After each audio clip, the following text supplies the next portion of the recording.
అలాగే రుద్ర తేజస్సు ఆ విధంగా ఆవిర్భవించింది.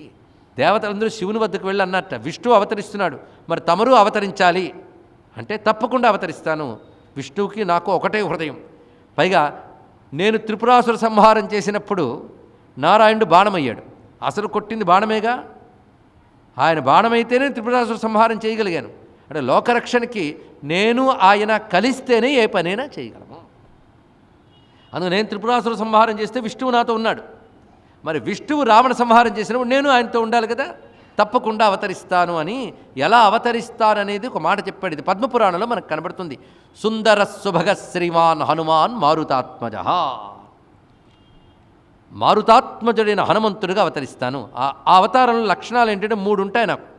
సుందర, సుభగ, శ్రీమాన్ హనుమాన్. హనుమంతుడికి 3 లక్షణాలట. సుందరుడు, సుభగుడు.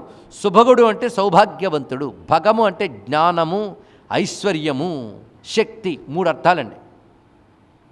మంగళకరమైన ఐశ్వర్యము, మంగళకరమైన శక్తి, మంగళకరమైన జ్ఞానము కలిగిన వాడెవడైతే సుభగ.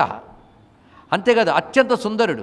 శ్రీమాన్, శ్రీ అనగా వేదము జ్ఞానం అర్థం. శ్రీమాన్ అంటే సర్వవేద జ్ఞానం కలిగినటువంటి వాడు, శోభ కలిగిన వాడు. అయిన హనుమంతుడిగా అవతరిస్తానన్నాడు ఆ మాట. అందులో మొదటి మాట ఏమిటన్నారు? సుందర సుభగ శ్రీమాన్లో మొదటిదేమిటి?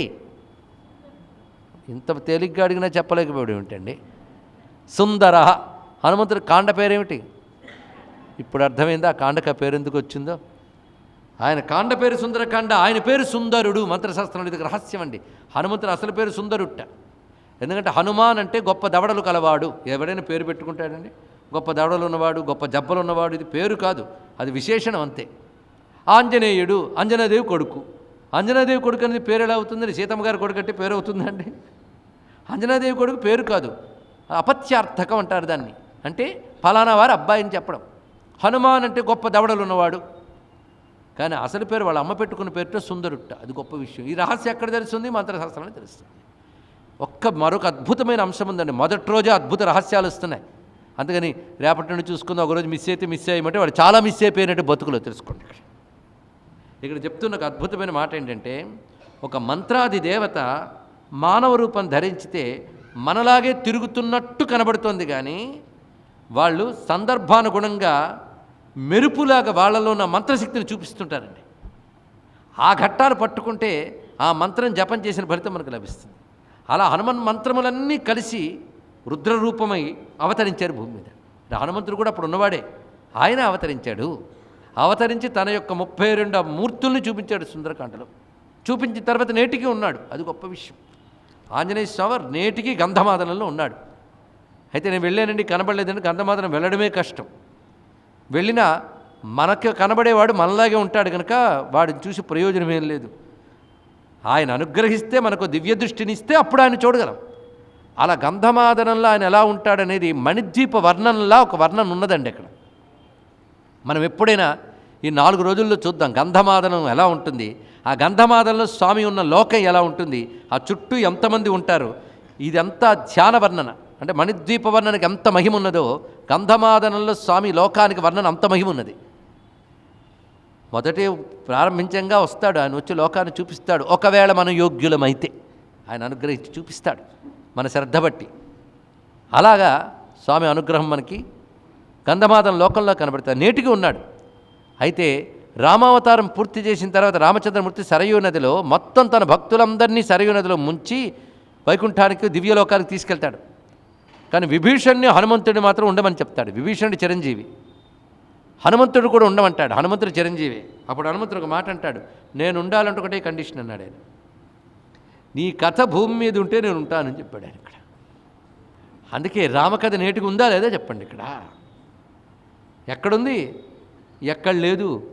యావత్ స్థాస్యంతి గరయ సరితశ్చ మహీతలే తావద్ రామాయణ కథా లోకేషు ప్రతిరిష్యతి. భూమి మీద ఎంతవరకు నీరు, నిప్పు, చెట్టు, పుట్ట ఉంటాయో అంతవరకు రామకథ ఉంటుంది. ఏం చెప్పారండి బ్రహ్మదేవుడు? రామాయణం రాయక ముందే వాల్మీకితో చెప్పాడు, నువ్వు రాయబోయే రామాయణం నిలిచిపోయిందని. చూసారా? ఇప్పటికైనా బ్రహ్మవాక్కు సత్యమని తెలుస్తోంది కదా. ఇక్కడ ప్రపంచమంతా రామకథ వ్యాపించిపోయి ఉన్నది. అందుకు హనుమంతుడు ఇప్పటికీ ఉన్నాడు.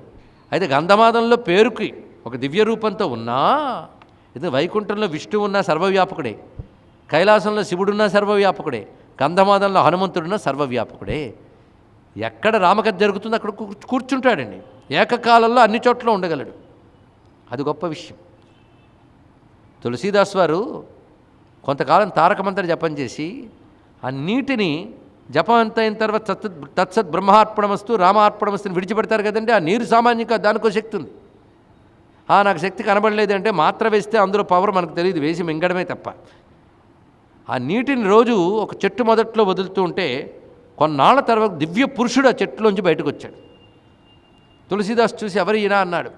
అయ్యా, నేను ఒక బ్రహ్మరాక్షుణ్ణి, కొన్ని వేల ఏళ్ళ ఇక్కడ పడున్నా, పాపాలు చేసి బ్రహ్మరాక్షుణ్ణి అయ్యాను.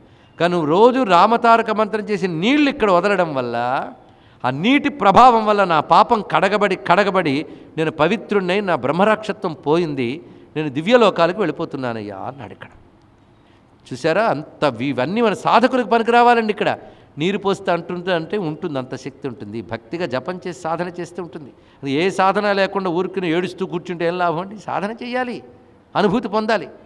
దాని ప్రభావం చే దివ్య పురుషుడు మాట అన్నాడు, నీ వల్ల నేను ఉపకారం పొందాను కనుక నా వల్ల నీకు ఉపకారం కలిగించాలి.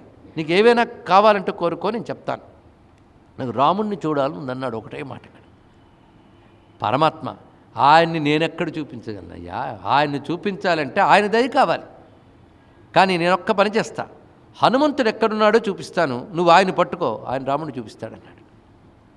అయితే హనుమంతుడిని ఎలా పట్టుకోగలవు, ఆయన మాత్రం చూపించగలవా అంటే ఆయనకు లక్షణం ఉంది. ఆయన ఇంకా భూమి మీద ఉన్నాడు. రాముడు జపం తపం చేస్తే కానీ కనబడ్డు. హనుమంతుడు భూమి మీద ఉన్నాడు, ఉండి ప్రార్థన చేసి వస్తాడు. కానీ ఆయన ఎక్కడ రామకథ జరుగుతుందో అక్కడ ఉంటాడు. ఇవాళ నువ్వు రామకథ చెప్పు, నేను దూరం నుంచి నీకు కనబడతా, ఇంకెవరికి కనబడిన దివ్య శరీరం కనుక. హనుమంతుడు ఏ రూపంలో వచ్చాడో చూపించేస్తాను నీకు, నువ్వు వాడిని వదలకు, పట్టుకో అన్నాడు. సరే తులసీదాసు సిద్ధంగా ఉన్నాడు. రామకథ చెప్తున్నాడు తులసీదాసుల వారు. అందరూ వింటున్నారు భక్తితో. కానీ ఆయనకు హనుమంతుడు ఎక్కడున్నాడా అని. కానీ ఆయన చూపించేసాడండి, అది అతడే హనుమంతుడని. చూడ్డానికి అతి సామాన్యంగా ఉన్నాడు. అందుకే భగవత్కథ జరిగినప్పుడు వీడి సామాన్యుడు పెద్దవాడని చూడకూడదు. మనం పిలిచిన విఐపీయే గొప్పవాడు అనుకోకండి. అంతకంటే వివిఐపీ ఎవడంటే భగవంతుడు. ఆయన ఏ రూపంలో వస్తాడో మనకు తెలియదు. అక్కడ ఎక్కడో చివరి వరుసలో ఆయన కూర్చున్నాడు, కానీ చివరికి రాలేదు, అందరికంటే ముందు వచ్చాట. చూడ్డానికి అతి సామాన్యుడి వలె కంబళి కప్పుకొని